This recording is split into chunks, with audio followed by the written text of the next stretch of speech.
You're wondering, how did we get here? After years of getting burned by overhyped, undercooked AAA titles, countless casualties from inflated budgets, and empty promises, I think I'm done with that game. something's changed. I think I'm done. Word of mouth began outpacing marketing, and when a game quietly pulls in nearly 500,000 players at its peak, gamers take notice. Especially when it's only $20, right around my price range. So I skipped the free sample and dove straight into the full product to find out, why is everyone playing Schedule 1, the drug-dealing sim that's got gamers hooked? And could it be labeled as contraband? With the rising cost of high-quality AAA games, and a sea of incredible live service titles at our disposal, with even more on the way, is it no wonder players are craving something different, something smaller, more personal, something that lets them connect with the people around them. And that's where Schedule 1 comes in, a crafting sim, developed by a single anonymous creator, and by all appearances, he's doing just fine.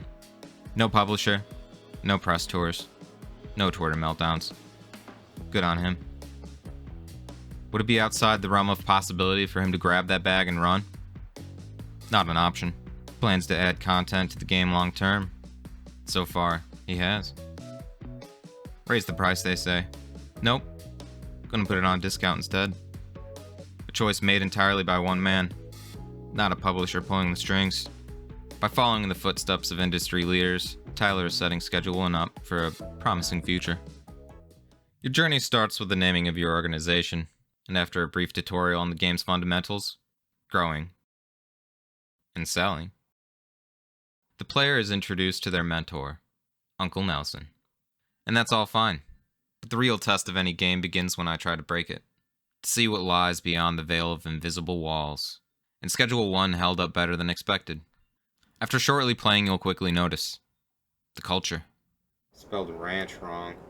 The graffiti is brought to life by artist Cody Toe, and the humor isn't just hidden in the memes. It's embedded in the world. The people.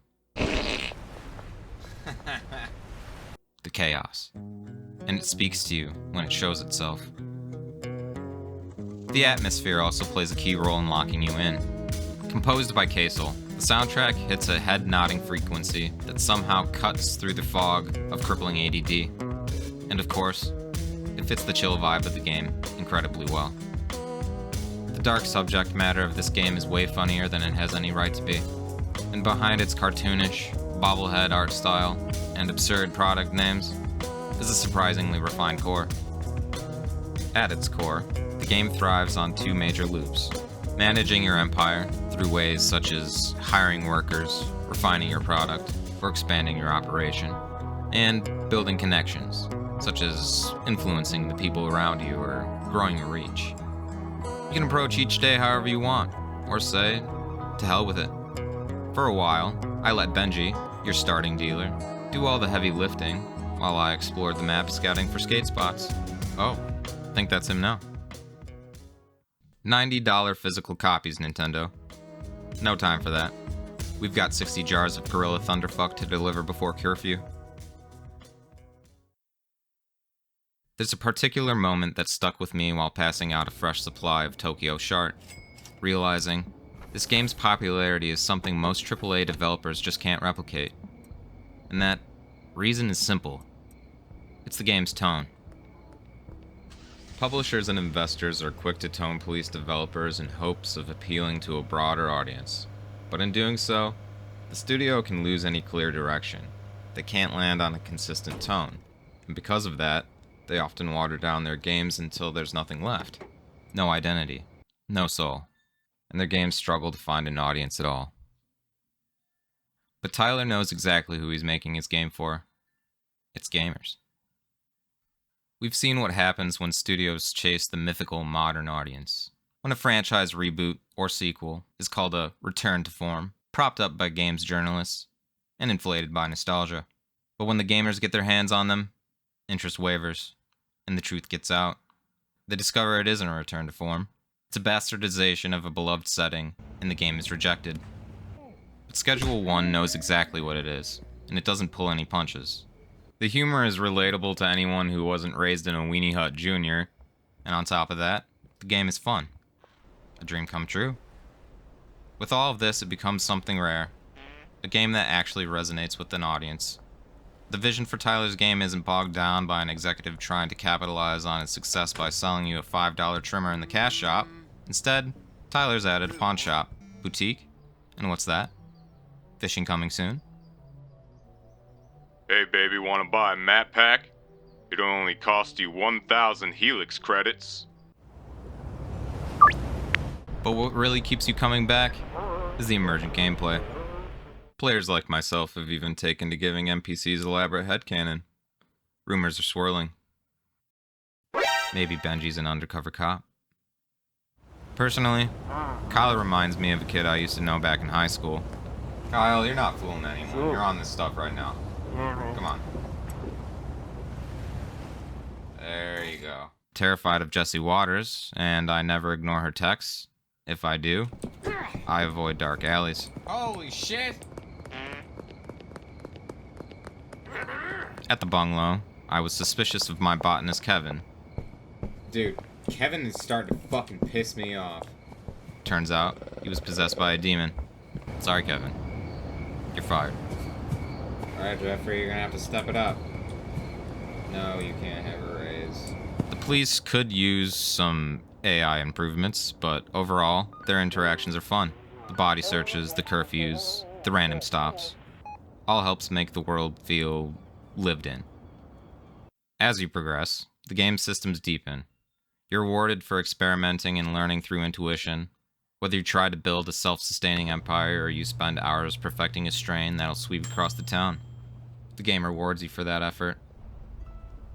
It's reminded me of one of the few AAA titles that have delivered that same level of satisfaction. Elden Ring. In Elden Ring, you kill bosses to get stronger so you can kill more bosses. Sounds basic, but it's expanded upon in the best way. Through freedom. You can explore for hidden items, spells, and NPC lore. Or you can say screw it and brute force your way through. Your choice, your experience. And that's why Schedule 1 is a Souls-like. Just kidding. But seriously, too many developers assume gamers to be outright dumb. They expect us to hold their yellow, paint-soaked hand while they spoon-feed every objective and dialogue option to you on a silver platter, fearing that if players have to think about something for longer than 10 seconds, they'll shut the game off. Most gamers would disagree. Many of us desire an experience that rewards effort with a real sense of accomplishment, and Schedule 1, for its atmosphere, game systems, and emergent gameplay, Tyler's got accomplishment in spades. Now, what would a Smash Indie title be without a little controversy? Schedule 1 is under legal investigation by Movie Games SA, publisher of Drug Dealer Simulator, for alleged similarities in story, mechanics, and UI. In response, gamers did what gamers do. They took it out on the closest thing nearby, by review bombing Drug Dealer Simulator. Hard enough that Movie Games SA had to issue a full statement. Here's my satirical translation. 1. We didn't expect this. 2.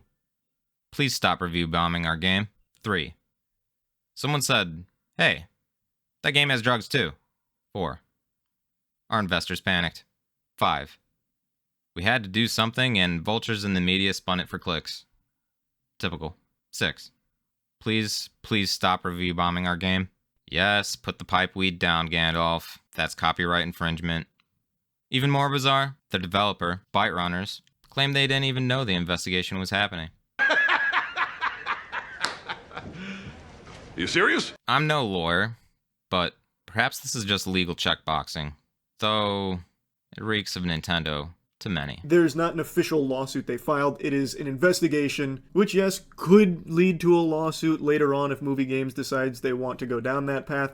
Nintendo did something similar pretty recently with Palworld, where they investigated Palworld and then later down the line launched their lawsuit. So it could happen, but from their statement, it sounds like that's not what they're trying to do. Retroactive patent claims on game mechanics sets a pretty dangerous precedent, especially for indie devs. Now, instead of building their games, Tyler and Byte Runners are stuck in a potential legal mess. There's a lot the industry can learn from Schedule 1, and if there's one big takeaway, it's this. Stay independent if you can, because games like this don't get made with HR looking over your shoulder. They're made from a vision, from people who love games, and respect the people who play them. Because you don't need marketing bloating your budget. You need to ship a playable game, and get it in the hands of actual gamers. Let me know if it hits.